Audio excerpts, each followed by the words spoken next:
plaisir pour moi de vous retrouver pour cette émission littéraire sur Canal Vie Mkoyaga. Bonjour ou bonsoir selon le temps qu'il fait chez vous. Les types de nations que vous bâtissez en vos descendants dépendent de ce que vous investissez dans la vie de vos enfants aujourd'hui. Ce qu'ils voient en vous et ce que vous faites parle plus fort que ce que vous leur dites. Soyez un modèle en actes et en paroles. C'est une partie du livre que nous présentons aujourd'hui intitulé « Les enfants, un héritage, la responsabilité des parents », écrit par le docteur Daniel Chou. Bonjour docteur. Bonjour, Merci d'être présent sur ce plateau pour nous présenter ce énième livre parce que vous en avez beaucoup. Oui, merci beaucoup pour l'invitation. Merci, ça me fait plaisir. Je dis bonjour aussi à tout notre auditoire. Pourquoi vous décidez de vous intéresser à l'enfance en faisant sortir ce livre Les enfants, un héritage, la responsabilité des parents? Merci Joël. Ma femme et moi, nous sommes des conseillers matrimoniaux. Je suis aussi médecin de formation, pasteur d'appel, enseignant. Et donc, dans notre formation et dans nos recherches, nous avons trouvé que parmi les problèmes qui minent les familles africaines, l'éducation des enfants est le deuxième grand problème après les finances. Et de deux, nous avons constaté que la plupart des personnes qui se marient n'ont jamais été formées sur le mariage et moins encore sur l'éducation des enfants. Et ma femme et moi, nous avons eu l'occasion d'élever plus de 50 enfants chez nous. Et quand on a constaté que c'est un travail extrêmement difficile, et chaque enfant a sa personnalité, son langage d'amour, sa manière de se comporter, les filles sont différentes des hommes, nous avons constaté que vraiment c'est un problème en Afrique. Et encore, nous voyons la plupart des familles où les maris abandonnent les enfants à la femme, et souvent même les deux qui abandonnent les enfants à la maison pour aller au travail. Et donc nous avons pensé que c'est nécessaire que nous appelons les parents à leur responsabilité pour éduquer les enfants. D'accord. C'est un livre de plus de 200 pages, subdivisé en 3 parties. Avant d'aller en profondeur, qu'est-ce qui vous a motivé à dédicacer l'ouvrage au Burkina Faso, à des milliers de kilomètres de votre pays? Je voulais d'abord dire que le Burkina Faso nous a accueilli notre ministère. Et depuis 2 ans, nous venons ici au moins 2 à 3 fois par an pour tenir des séminaires dans les églises. De deux, nous formons des conseillers matrimoniaux à l'université évangélique. Donc, voyant vraiment que les bras, la nation nous a accueillis avec des bras ouverts, nous avons pensé que c'est un honneur pour nous et pour eux de dédicacer ce livre ici à Burkina. D'accord. Voilà, on parle actuellement maintenant du livre. C'est un livre subdivisé en 3 parties. On s'intéresse à la première partie. Vous parlez de l'importance des enfants, ce que Dieu dit. Oui. Qu'est-ce que Dieu dit sur l'enfant? Oui. En réalité, moi, j'aime toujours canaliser les choses selon l'auteur de la vie, qui est Dieu. Donc, avant de parler des enfants, je fais comprendre exactement ce que Dieu dit. Et Dieu dit énormément de choses dans sa parole au sujet des enfants. J'ai relevé 5 qui sont très importants. Premièrement, Dieu dit les enfants sont notre héritage. Et effectivement, c'est de là vient le titre de notre livre, parce que les enfants vont perpétuer notre descendance. Et donc, ils sont le meilleur héritage, et c'est eux qui vont garder les valeurs, les principes, les croyances de notre famille. Et si nous ne les élevons pas, ça veut dire que nous avons préparé une mauvaise succession. Deuxièmement, la Bible dit que les enfants sont une récompense. Parce que les enfants vont prendre soin de nous pendant notre vieillesse, et les enfants sont là pour nous encourager, les parents, à vivre longtemps. Troisièmement, la Bible nous fait comprendre que, et ça j'aime beaucoup, les enfants sont comme des flèches. Et le psaume 127 dit, heureux sont ceux dont le carquois en a plein. Et ça fait un polémique dans la société africaine aujourd'hui, où nous sommes influencés par les Occidents qui demandent que nous ayons que 2 ou 3 enfants. Pourtant, Dieu dit bénis sont ceux dont le carquois a plein. Ça veut dire que plus tu as des enfants, plus tu es béni, et les enfants vont te défendre dans ta vieillesse. Donc vraiment, cette idée pour que les parents ne veulent pas avoir beaucoup d'enfants n'est pas du tout biblique. Okay. Pourtant, Dieu, dans sa première recommandation et bénédiction de la toute première famille, qu'est-ce qu'il a dit? Dieu les a bénis et les a demandé de se multiplier et de remplir la terre. Donc vraiment, Dieu s'intéresse à beaucoup d'enfants. Mais de nos jours, il n'y a que des gens aussi ont peur de leur prise en charge. Oui, oui, effectivement. Comment s'occuper si justement, Joël, vous posez exactement la question qu'on me pose dans tous les séminaires. Oui. Et je dis que le problème qui se pose, ce n'est pas la prise en charge. Je crois qu'il y a un problème d'égoïsme qui envahit les familles aujourd'hui. Je pose toujours cette question à tous ceux qui me posent la question. Qui a été plus riche, vous ou bien vos parents? Et le plus souvent, dans 80% des cas, c'est nous qui sommes plus riches que nos parents. Tout à fait. Et je pose la deuxième question. Entre vous et vos parents, qui a eu plus d'enfants? Et c'est toujours les parents qui ont eu plus d'enfants, malgré le fait qu'ils n'étaient pas aussi riches que nous. Mais nous sommes plus riches, mais nous ne voulons pas avoir assez d'enfants. Je crois que c'est un problème d'égoïsme et les gens qui veulent plutôt prendre soin d'eux-mêmes. J'ai même eu dernièrement dans un WhatsApp où un homme a tué sa femme parce qu'elle est tombée enceinte pour la troisième fois. Et il ne voulait pas. Donc c'est un problème d'égoïsme beaucoup plus pour moi que d'un problème de manque de moyens financiers. Donc les deux derniers, c'est les enfants sont les plants d'olive. Oui. Les plants d'olive. Quand vous comprenez ce que les olives sont, c'est un fruit, ça donne de l'huile, ça donne la nourriture. Donc vraiment, les enfants sont là pour une bénédiction. Et en dernier lieu, le mot qui est le plus important pour moi, les enfants sont des précurseurs des nations. Quand les deux enfants étaient dans le ventre de Rebecca, et Saül et Jacob, et ils luttaient dans le ventre, elle est partie prier, et qu'est-ce que Dieu a dit? 2 nations sont dans ton sein. Donc voilà, Dieu voit les enfants comme des nations. Il ne voit pas les enfants comme des enfants. Et il faudra que nous, les parents, nous cessons de voir les enfants comme des simples êtres humains, mais que nous voyons les enfants comme des précurseurs des nations qui vont venir si le Seigneur tarde. D'accord. Donc voilà ce que Dieu dit en bref. Les différentes dénominations des enfants dans la Bible. Tout à fait. D'accord. 5 que vous retenez. Oui. On passe automatiquement à la deuxième partie. Oui. Vous parlez de l'encadrement parental, la responsabilité des parents dans l'éducation des enfants. Oui. Et au chapitre 3, vous parlez de quelque chose d'important, c'est-à-dire la relation importante entre fœtus et parents. Comment expliquer cela? Oui. D'abord, grosso modo, on divise les enfants en 4 groupes. Il y a d'abord la période intra-utérine, et deuxièmement, il y a la période de nourrisson, qui est le tout petit enfant, donc de 0 à 4. Et puis il y a la période de l'enfance, donc on classifie la petite enfance avec la nourrisson. Il y a l'enfance qui va de 3 à peut-être 11 ou 12, et puis il y a la période de l'adolescence. Donc voilà. Maintenant, la période intra-utérine. Moi, je suis scientifique, je suis médecin de formation, mais j'ai aussi lu beaucoup sur cela. Les enfants, et encore ma spécialisation, je suis radiologue, donc je vois les enfants tous les jours à l'intérieur du ventre, et le cœur de l'enfant commence à battre à 12 semaines, à 12 semaines de la grossesse, et les études ont démontré que les enfants dans le ventre de leur mère sont très très sensibles à l'extérieur.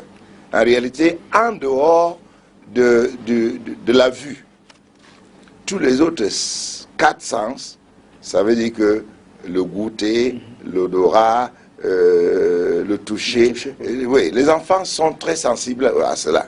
Donc, psychologiquement, nous encourageons les parents de pouvoir causer avec les enfants, parce que les enfants entendent, de pouvoir toucher l'enfant à travers le ventre de leur maman et de prier avec les enfants. Parce que les émotions de la mère seront transmises à l'enfant. Donc, si la mère a de mauvaises humeurs, ça sera transmis à l'enfant. Et dans le livre, j'ai donné le témoignage d'un enfant que j'ai rencontré en France, qui a été rejeté par son père et sa mère dans le ventre. Je ne veux pas dire toute l'histoire. Mais la mère a trompé son mari pour tomber enceinte. Et dès que son mari a constaté ça, il a haï et la mère et l'enfant et tapagé la mère. Donc à cause de cela, la mère a donc dit, quel est cet enfant qui est venu créer des problèmes entre moi et mon mari? Donc elle a commencé à haïr la grossesse. Et l'enfant est né avec un syndrome de rejet. Et j'ai essayé d'évangéliser cette jeune dame. Et dès que je lui ai parlé, je lui ai dit, Dieu est un père pour nous. Non, elle a changé de couleur. Elle a dit, si Dieu est un père, je ne veux pas de lui. Je ne veux pas de lui. Je hais le père. Et j'ai donc commencé à chercher pourquoi. Elle a donc raconté l'histoire. Donc, elle n'aimait pas son père. Son père était séparé d'elle. Elle n'aimait pas sa mère. Voilà. Donc, et tout ça s'est développé à l'intérieur de l'utérus parce qu'il y avait un phénomène de rejet. Donc, les enfants sont très sensibles et il faut que les parents commencent dès ce moment-là à parler, à prier, à manifester l'amour, à aller dans les bons endroits, à manger la bonne nourriture, parce que même l'odeur, les enfants ressentent au niveau du ventre. Merci pour toutes ces informations contenues dans ce nouveau livre, Les enfants, un héritage, la responsabilité des parents. Et nous parlons actuellement des tendances générales dans l'encadrement parental. Oui. Nous sommes dans des temps dits modernes. Oui. Et quelles sont les tendances qu'il faudrait? Effectivement, dans notre troisième millénaire, de plus en plus, les enfants sont abandonnés à eux. Ça, c'est un premier point. De deux, les parents ne savent pas comment éduquer les enfants en fonction de l'âge. Tout simplement parce qu'ils ne comprennent pas la philosophie, la physiologie et la psychologie de l'enfance. Donc, j'ai donc essayé d'élaborer ça. Juste pour, grosso modo, les enfants, ça veut dire que les nourrissons jusqu'aux petits-enfants, jusqu'à 4 ans ou 3 ans, ils sont introvertis. Introvertis, ça veut dire que le monde autour d'eux, c'est eux. Donc, les parents doivent courir derrière eux, les parents doivent faire plaire à ce qu'ils veulent. Et c'est une période très dangereuse parce que quand tu ne comprends pas ce que tu dois faire à l'enfant, l'enfant va finir par être égoïste et pas être autoritaire et pas être la personne qui doit être aux commandes. Et vous allez voir ça à l'âge de 2-3 ans, il y a ce qu'on appelle le temper tantrums en anglais. Donc ça veut dire que c'est une période où l'enfant se révolte, provoque des crises quand vous ne voulez pas faire ce que l'enfant veut. Et vous allez voir dans l'aéroport, l'enfant de 2 ans, 3 ans, dès qu'il a commencé à marcher, c'est lui qui est en train de courir là, en train d'aller pour que sa mère le suit. Donc ils sont très introvertis. Dans cette période, il faut savoir comment les éduquer. L'éducation, c'est l'amour et l'enseignement. Il faut les enseigner. Il faut les faire comprendre ce qui est bien, ce qui est mauvais. Mais le plus souvent, les parents ne comprennent pas qu'ils doivent les enseigner. Et les parents, donc, les suivent. Et finalement, ils perdent l'éducation de l'enfant. Au niveau de l'enfance, donc à partir de 3, 4, 5 jusqu'à 8, vous allez voir que l'enfant est extraverti. L'enfant est très curieux avec ce qui se passe autour d'elle. Et l'enfant veut connaître, l'enfant veut comprendre. L'enfant veut aider sa mère dans la cuisine. L'enfant veut lire les livres. L'enfant même décide de déchirer les livres. L'enfant est très curieux en cette période-là. Et quand vous comprenez ça, il faut savoir que c'est la période de l'amour. Il y a toujours l'amour, mais c'est la période de la formation. En ce moment, ce n'est pas l'enseignement, c'est former. Aider l'enfant à savoir comment faire des choses. Les travaux. Oui, les travaux, oui, comment balayer, oui, comment aider sa mère à laver les plats, comment aider son père à lire, donc comment acheter des livres des enfants et les aider à lire, en commençant par les photos, et les aider à comprendre que non, vous ne devez pas déchirer les livres, vous ne devez pas faire comme ça. Donc c'est une période de formation. Donc, tu les enseignes. La formation veut dire, tu les enseignes et tu les entraînes à pratiquer ce que vous avez dit. Voilà. Donc, les tâches varient entre voilà, que ce soit garçon ou fille ou bien... Les tâches varient effectivement. Oui. Vous allez voir que les jouets que vous achetez pour les garçons, c'est les jouets masculins. Et les jouets que vous achetez pour les filles, c'est les jouets de la cuisine. Comment aider sa mère, comment préparer la nourriture. Mais pour les garçons, c'est comment nettoyer la maison, comment couper les herbes. Mais les gens doivent faire attention parce que c'est à ce moment-là que vous voyez les parents acheter les fusils aux enfants. Non, non, non, c'est pas donné. Il faut acheter plutôt les matériaux de construction, comment construire une maison, comment conduire une voiture. Donc voilà, les garçons s'intéressent à ça. Mais les filles s'intéressent à des choses qui concernent la femme. Donc c'est un moment, vraiment un grand moment de formation. Et maintenant, la période de l'adolescent est très très difficile. Parce que maintenant, les enfants sont en même temps introvertis. Ils commencent à comprendre quels sont les changements physiologiques qui se passent dans leur corps. Et ils commencent à s'intéresser dans le monde à le sexe opposé. Donc, je commence à devenir un adulte. Donc, ils sont en même temps introvertis et extravertis. Les parents font l'erreur, en ce moment, de dicter aux enfants, d'imposer leur point de vue. C'est très mauvais. C'est le moment de manifester l'amour, mais de raisonner avec l'enfant. Il faut raisonner avec l'enfant. Il faut convaincre l'enfant. Il faut faire comprendre à l'enfant que ce que tu es en train de faire n'est pas bon. Et il ne faut pas seulement lui dire que c'est pas bon. Il faut lui expliquer pourquoi c'est pas bon. Donc on doit bannir le fouet, la chicotte. Justement, au niveau, pendant l'adolescence, Okay. Le chicotte n'est pas la bonne méthode. La chicotte est bien pendant l'enfance. Okay. Oui. Et pendant l'enfance, donc de 3 à 12, vraiment la chicotte est bonne. Mais il ne faut pas taper l'enfant dans la colère. Il faut taper l'enfant dans l'amour. Ça veut dire que tu appelles l'enfant, tu lui expliques pourquoi tu es en train de le taper, tu lui tapes sur la main 3, 4, 5 fois, l'enfant pleure et tu le reprends, tu le consoles, tu lui dis que tu l'aimes et tu lui dis, il comprend pourquoi tu l'as tapé, il ne faut pas qu'il fasse encore la même chose. Mais vous allez voir les parents qui sont énervés et ils vont taper l'enfant et à ce moment-là, l'enfant va apprendre que tu ne l'aimes pas. Et donc, c'est ça. Mais au niveau de l'adolescence, vraiment, taper l'enfant, non, tu peux punir l'enfant pendant l'adolescence. Mais taper l'enfant, ça va entraîner une rébellion. Vous parlez de conflit entre enfants et parents. Qu'est-ce qui peut expliquer ça? Est-ce que c'est la violence ou bien c'est quoi Oui, effectivement, il y a deux grands types d'enfants. Il y a des enfants soumis et il y a des enfants rebelles. On ne sait pas pourquoi certains enfants sont soumis, certains sont rebelles. Et ce n'est pas la responsabilité, ce n'est pas la faute des parents. Le plus souvent, c'est un phénomène génotype.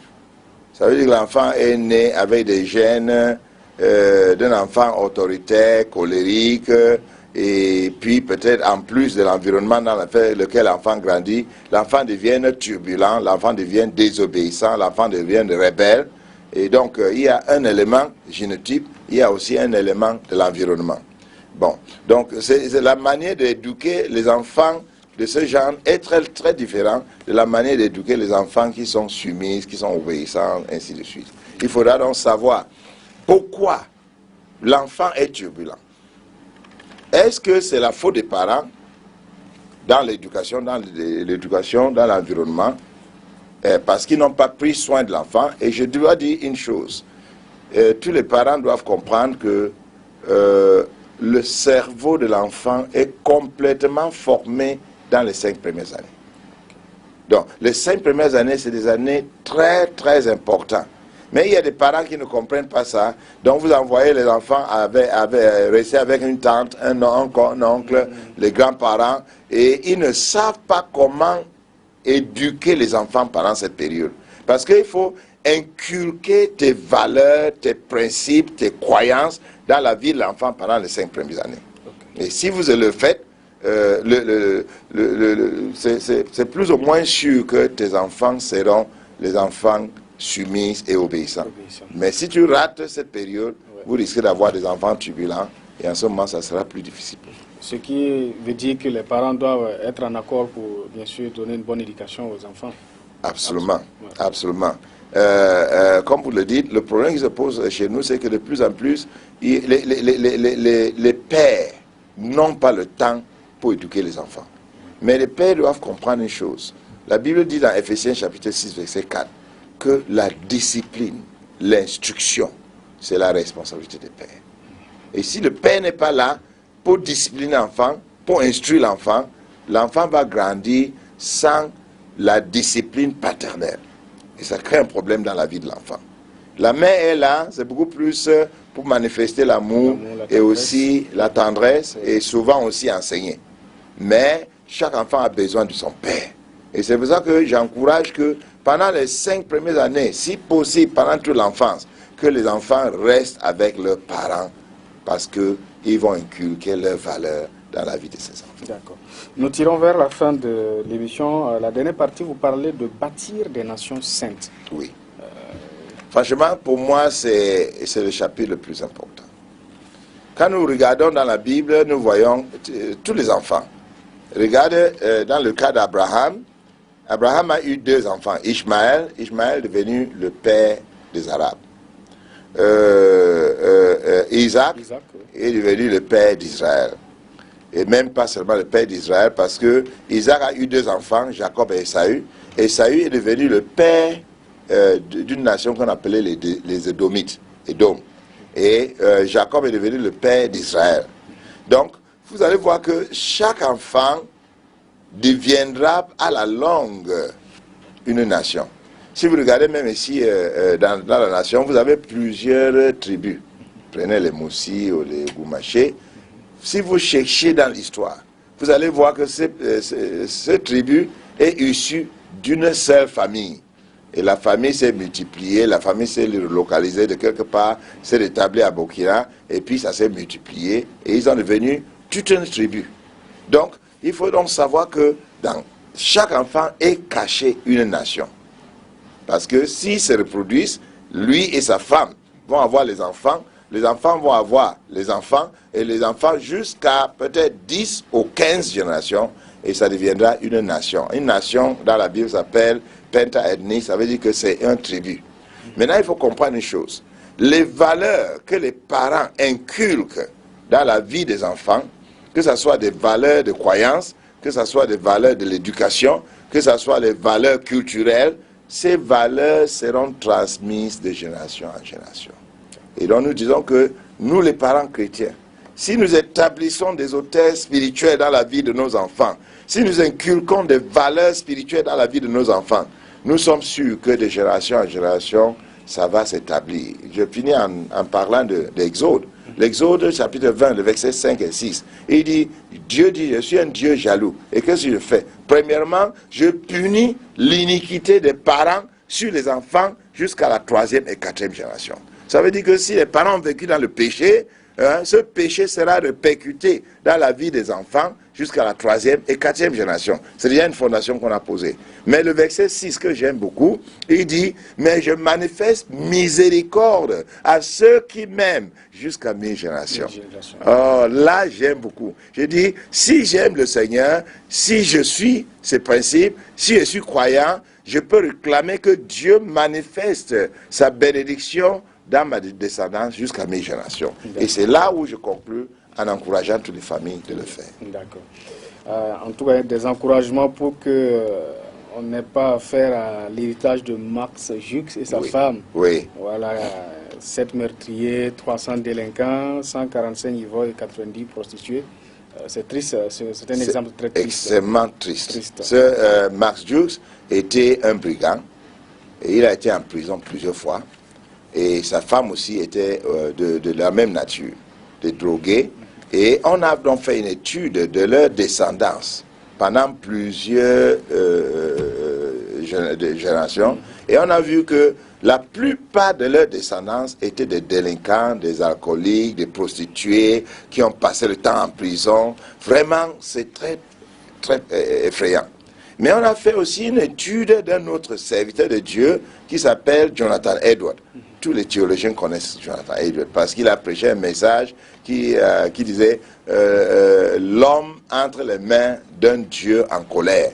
Et il n'était pas très émotionnel, mais dans son message était tellement puissant que les gens dans l'église sont levés pour tenir les poteaux de l'église, croyant qu'ils étaient en train de tomber dans l'enfer.